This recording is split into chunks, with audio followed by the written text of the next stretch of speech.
Rivera joins us right now. Good morning to you, Geraldo. It's so nice to see the former Palmetto Queen. They are back in her natural environment. Well, Geraldo, we start this Friday, this hour, with a Fox News alert. It looks as if after 65 years of hostilities, North and South Korea are officially, in the next year, going to declare an end to the Korean War. Geraldo.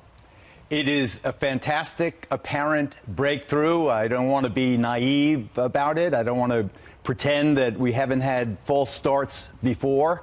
But when you consider that just several months ago, it was Little Rocket Man, and he was threatening and shooting ICBMs. Bigger than your button. He could reach Guam easily, and then he could reach, Seattle, and then New York.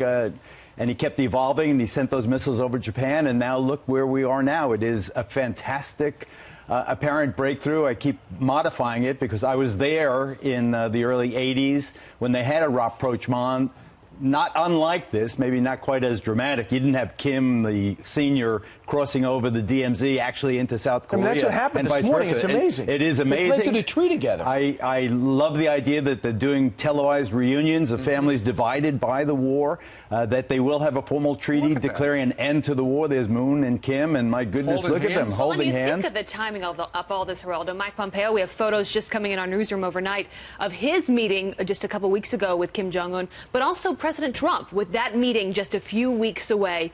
He tweeted about this morning, 3 tweets about what's going on in Korea. He said, after a furious year of missile launches and nuclear testing, a historic meeting between North and South Korea is now taking place. Good things are happening, but only time will tell. Korean War to end. The United States and all of its great people should be very proud of what is now taking place in Korea. And finally, he says, please do not forget the great help that my good friend President Xi of China, this is a good point, has given to the United States, particularly at the border of North Korea. Without him, it would have been a much longer, tougher process. He mentions China, and they often get lost in this conversation, but yet they might be the most important piece of this entire puzzle. Well, absolutely. They've measured the traffic on the bridge from North Korea into China, the prime artery of supplies to North Korea, and it was clear that the Chinese were abiding by the sanctions. So as the screws tightened on Kim's regime, it could be finally said, listen, I can't support people. Remember that one soldier who ran away and they found all these parasites in his belly from malnutrition and all the rest of it? It could be the situation just got so dire that Kim finally said, okay, let's do this. Or this could be the most elaborate subterfuge.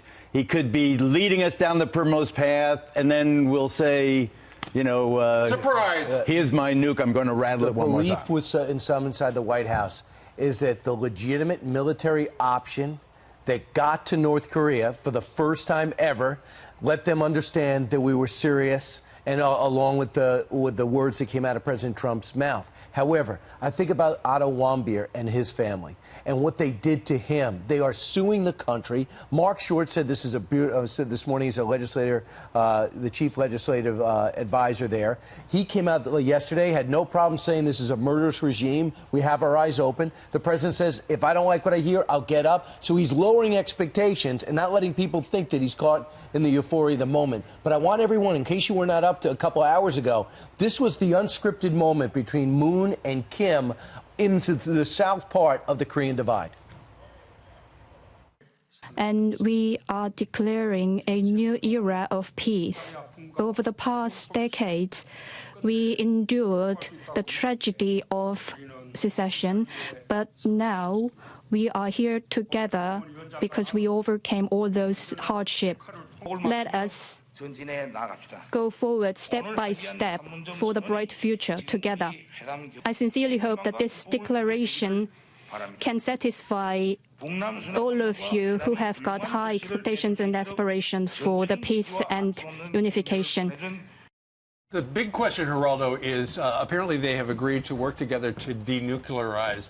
The North would like we'll go along with some limits. The United States wants it to be complete. Well, remember the relationship that used to exist between North Korea and Libya. Gaddafi was well down the road to developing his own nuclear weapons. He gave them up because he wanted to make peace with the West and he wanted to normalize relations. And look, Gaddafi ended up dead in a sewer pipe, killed by his own people. If he had kept his nukes, some would argue he would have been more insulated from that kind of reprisal. So that's the cautionary tale from Kim's point of view.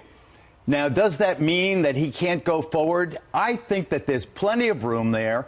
If he freezes, he is already frozen. He's allowing U.S. military exercises in the South Korea, in the southern part of the peninsula.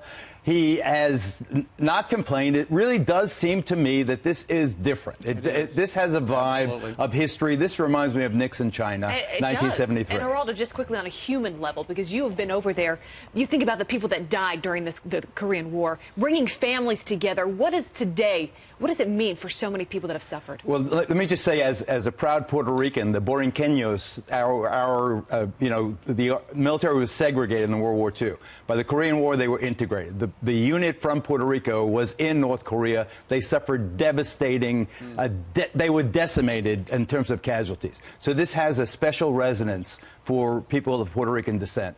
To that sacrifice, and to our Marines in China, and although that their sacrifice was not in vain. This is really a very big deal. I would love to see. I think it's probably. You remember this war, MacArthur? It got fired. We were going to drop a bomb on China. Four nuclear weapons. He told Truman that he could end the war with four nuclear weapons. I think you're right, Geraldo. It does feel different. So let's keep our fingers crossed that something happens. Geraldo, thank you very much. Have a great weekend. My pleasure.